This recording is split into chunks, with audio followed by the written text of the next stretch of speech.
Pandemi COVID-19 yang belum usai hingga saat ini menjadi landasan pemerintah membatalkan dan menghentikan sejumlah kegiatan olahraga di dalam negeri. KONI Pusat berharap kompetisi olahraga bisa bergulir dengan protokol ketat.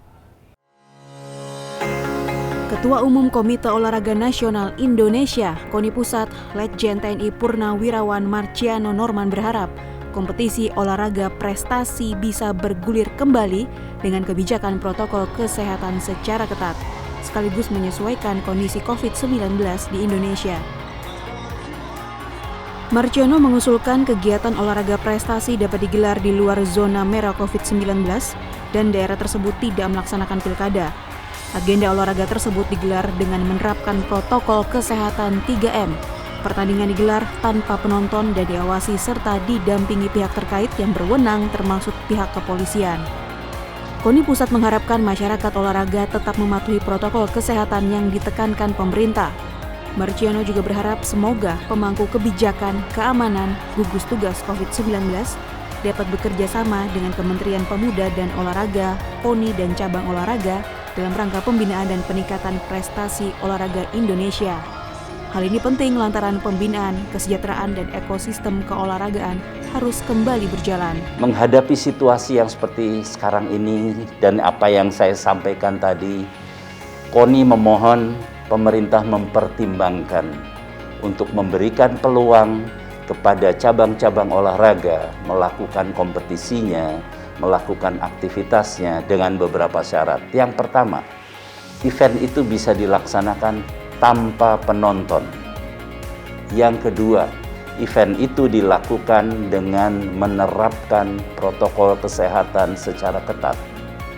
Yang ketiga, event itu dilaksanakan dengan pendampingan dan pengawasan yang dilakukan oleh gugus tugas COVID-19. Di tengah vakumnya kompetisi olahraga akibat pandemi COVID-19, pengurus besar Wushu Indonesia melakukan inovasi dengan menggelar kejuaraan Wushu secara virtual.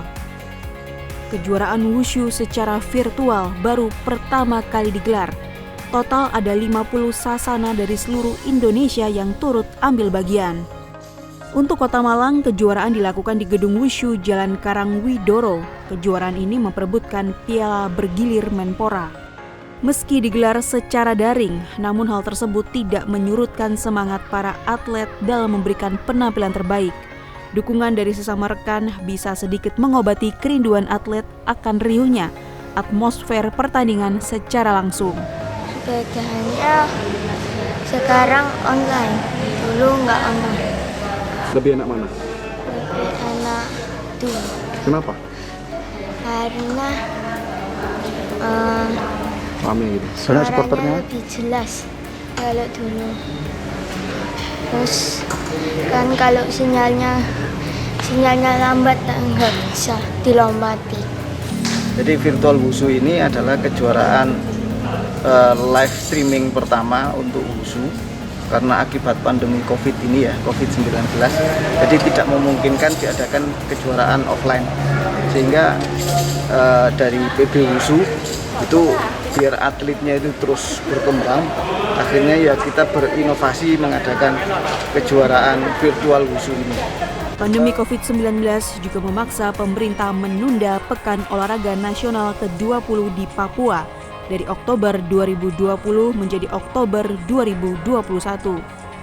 Acara seremonial peresmian venue Pekan Olahraga Nasional PON ke-20 yang berlangsung di Stadion Lukas NMB berjalan dengan sukses 23 Oktober 2020. Peresmian digelar secara virtual dengan menerapkan protokol kesehatan. Meskipun peresmian Stadion Lukas NMB hanya digelar secara virtual dan tidak terbuka untuk umum, peresmian tersebut berjalan lancar dan aman hingga selesai. Ini ditandai dengan diakhiri hitung mundur 362 hari menuju PON ke-20 yang dihadiri sejumlah anggota DPRD Papua. Ketua Harian Panitia Besar PON ke-20 yang juga Ketua Panitia Peresmian, Yunus Wonda menegaskan pihaknya siap menggelar PON dan akan terus mematangkan persiapan hingga tahun depan. Mari kita bangkit dengan semangat yang ada hari ini. dengan di mana Bapak Gubernur meresmikan stadion, meresmikan seluruh venue. Artinya bahwa Papua sudah siap untuk melaksanakan event nasional yang mana diselenggarakan setiap 4 tahun sekali. Dan kami dari semua panitia pengurus besar PP PON dan juga KONI Provinsi dan seluruh stakeholder yang ada di seluruh Papua, masyarakat, tokoh masyarakat seluruh kita yang ada di Papua, bahwa hanya itu. PON 20 Papua terbagi di 4 klaster meliputi Kota Jayapura, Kabupaten Jayapura, Timika, ditambah 1 klaster Merauke. Ada 37 cabang yang dipertandingkan dalam Pesta Olahraga Oktober 2021 mendatang. Tim Liputan Jawa Pos TV.